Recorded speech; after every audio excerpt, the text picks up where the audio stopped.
Let's go out to James in H-Town. What's up, James?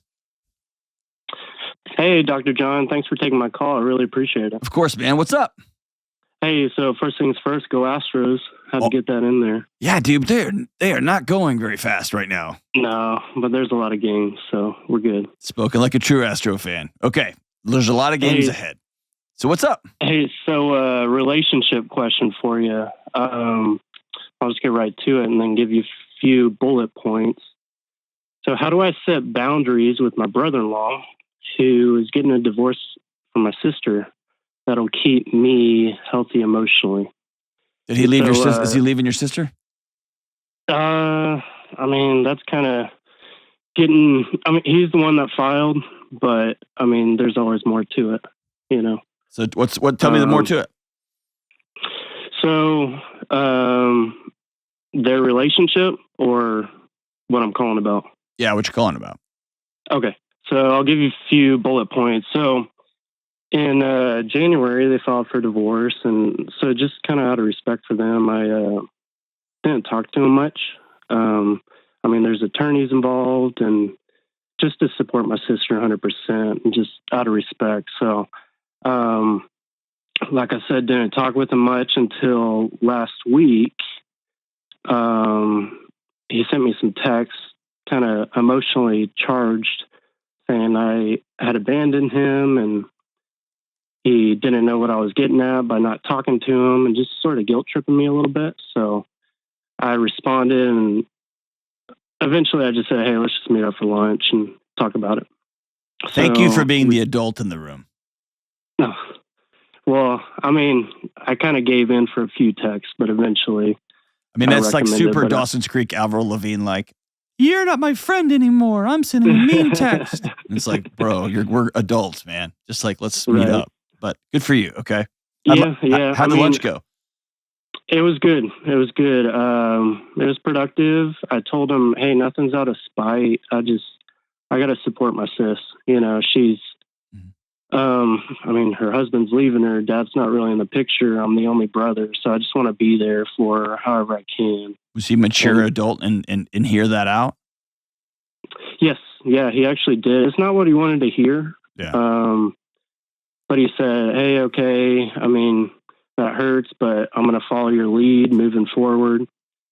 So I said, hey, I can't give you a time frame, and I know it's unfair, but I'm treading unfamiliar waters here. Yeah. You know? I don't think there's anything unfair about it, to be honest with you.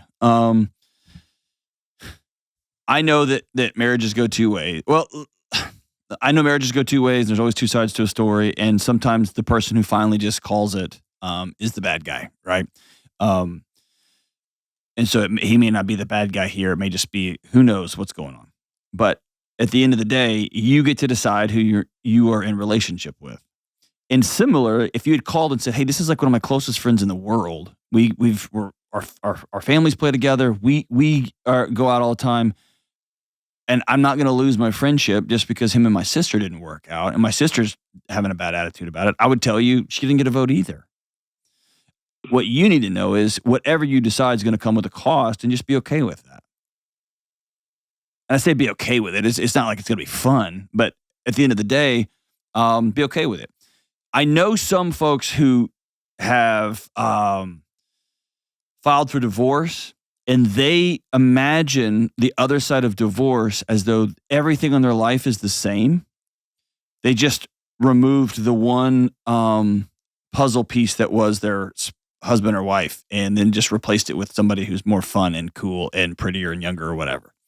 But they think that their friends are going to stay the same. Their living arrangements are going to stay the same. And so it never ceases to amaze me how surprised people are that when you file for divorce, when your marriage breaks up, when you choose to call it on your marriage, it affects everything. It blows up your friendship circles. It blows up where you hang out. It usually affects your living arrangement, your income. It blows up everything. And so he's going to want to try to hang on to every bit of this is the way my life used to be and not take full accountability for it. No, dude, everything you know about your former life is over now. And you're going to have to figure out what comes next. See what I'm saying? And that's not your responsibility to carry. The other side of this is this. Has your sister said, I don't want you talking to him. I don't want you meeting with him. I don't want him in your life? No, she knows we're all going to have to figure out our relationship with him moving forward. And So why'd you choose this? and Why is your solution, I got to cut him out? well, I mean, it's not cut out completely. I mean, I just don't want to say something that might be used for, I don't know, maybe the attorneys or something like that. And to be honest with you, it was kind of taxing emotionally to see him, break down while I was talking to him, and then talk to my sister and see her break down. And I just feel like being in the middle of it brings me down, Yeah, And, dude. But hey, hold on, man. You're in a relationship with these people. This is your sister and your best friend. Like this is what we do when we have family members and best friends. We get in the mud with them. Like if you only want to be around, have friends and family members, unless they're not bumming me out, bro, dude, that makes you not a great friend and not a great brother or sister. Like, of course, it's going to bring you down, and that's why you're there. Like that's the role you play in this season is sitting with people in their grief. The picture they had for their life is exploded. It's gone, and that's what friends and community does. And so I guess I would challenge you, man, to not see this like, man, it's just kind of bumming me out, bro. Like I don't know. I don't identify with that attitude at all. I want to be there for my friends when they're hurting bad. I got you. And I get you not wanting to say something dumb. Hopefully you trust yourself enough to not do that. Maybe you don't. But what do you think you're going to say? I don't know. Maybe something that my sister has told me that he doesn't know about, or I don't know. Like I said, this is unfamiliar to me. So one important thing. Let me tell you a couple of things that guide my life. Okay, maybe this helps. Number one, especially in this situation, I don't keep secrets. I'm out. I don't keep secrets. So if someone's like, "Hey, I need to tell you this, but you can't tell," nope, I'm out. I don't want to hear that. That's for you and your attorney. I'm not the person. When the smoke clears and all this, we can talk. But right now, it's not smart. The second part is my buddies know.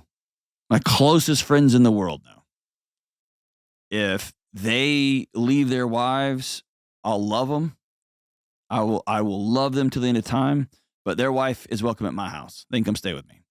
Now, they don't have to. And if they don't want to, then my buddies can come stay too. But I'm not going to just go to war against their spouse because they chose to make decisions. Because their spouse is one of my close friends too. And I'm talking about my core group of people. And so I think you can do both.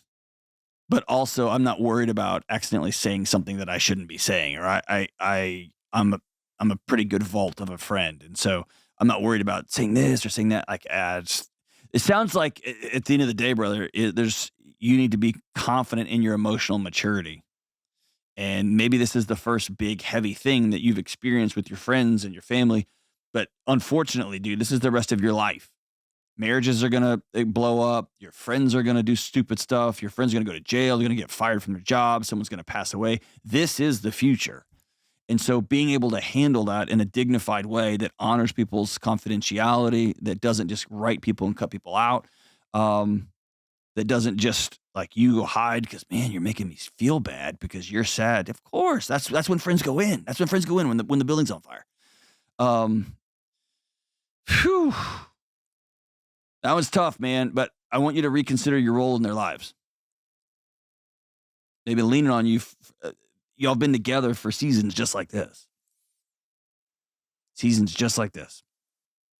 And if you can't do it, at least, yeah, good for you. You know enough about yourself to know I can't do that. But my hope is you can head into the storm instead of running away from it.